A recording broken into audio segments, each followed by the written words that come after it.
Hi, Bob Gatzen back here with the snare drum now.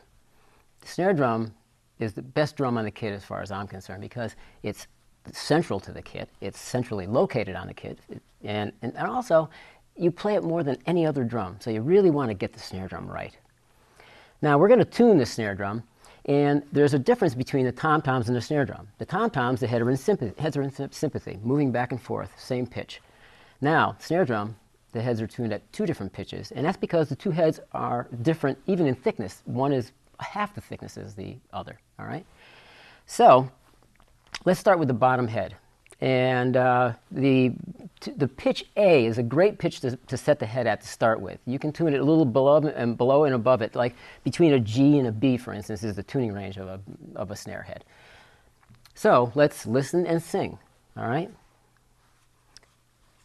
I have this Planet Waves. This is a multi-function, well, it's a tuner and a metronome. All right, it's great, it does a million things. It's really, really cool. We're just going to use it for the A pitch right now so we can sing it and duplicate it. So, play it on the metronome. Sing that pitch, get it in your mind. And now, let's just go around and use the sequential tuning method we had before and tap. Well, we're a little low right here. So let's take a quarter turn. Remember, be sensitive with the key. We discussed that before. Quarter turns.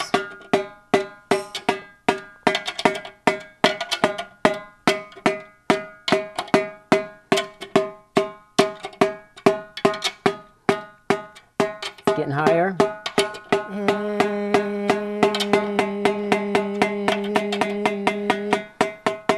Okay, now, remember, we've got to even it out now. So you want to do the same thing with the back and forth. High, low. Let's see what happens here. Okay, remember, opposite side.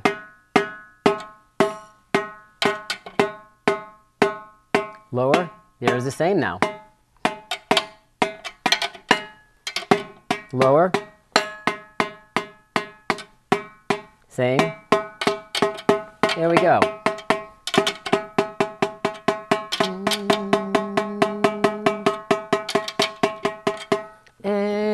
So there's your A pitch on the bottom head. Okay, now let's tune the drum over. The snare's off. And let's just pick a pitch slightly higher than A.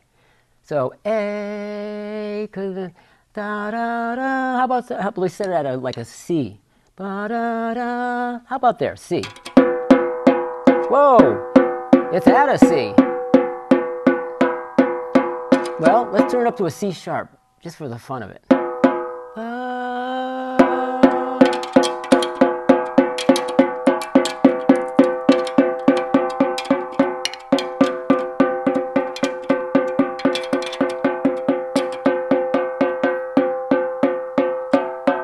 little high.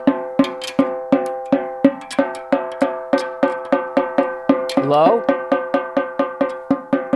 See how it evened out? Opposite tuning, OTT.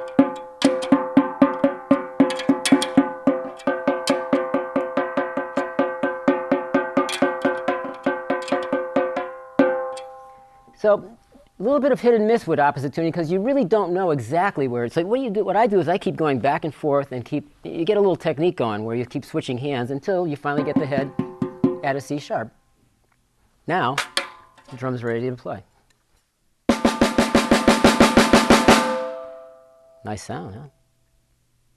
Now we're going to mount the snares on the drum. Snares can be your friend or your worst enemy. If you get them on there right and they work right, they just make the snare drum sound sweet. However, if you don't put them on correctly, they can dry the drum out, make it sound thin and empty. All right? So here's how we do it. We have a drum that we prepared here. And the snares are already on here, but loosely fitted, so we can show you how to do this. And now, I'll just point out a couple of, again, for our first-timers. This is a butt end right here. They call it the butt end because it holds the other side of the snares in a stationary position. And then on this side of the drum, we have what we call a snare strainer. And the snare strainer has an on and off position. When you push it up, it pulls the snares tight. When you push it down, it actually creates a tom-tom sound by disengaging the snares. Okay? Now, you start with the butt end. Placing your finger over on the end of the snares like this here, right?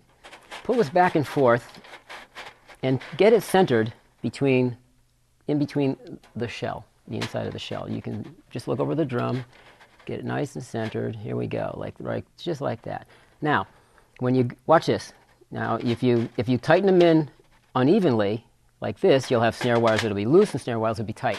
That's what dries your drum out. So you want to get them nice and even. Snares generally come with straps like this, but they also can have cables on them. But most snares come packaged with plastic straps. I really suggest you use these nylon ones. You can get these at a fabric store and that kind of thing. They're thinner and they put less pressure against the head. They make the drum sound better, and they last long. So that would be a good replacement. All right, get them centered like this, and then tighten the butt end. Ta-da! Now we're going to attach it to the strainer side. You want to loosen the strainer so that the plunger of the strainer is all the way out, so you have full alignment during while you're playing the drums. And you want to put it in here loosely, and just a tiny bit of pressure against the strap. And the reason for that is when you pull this down, it automatically adjusts. See the strap going down inside here we go. So still loose, right? Now, when it's in that position, we want to then tighten it. Okay? Now, turn this knob, and voila, there's your snare. All right? Off position, on position. Now, here's something else you want to look for, and we purposely did this as well. See how this one strand is loose compared to the other ones? There's that little space right there.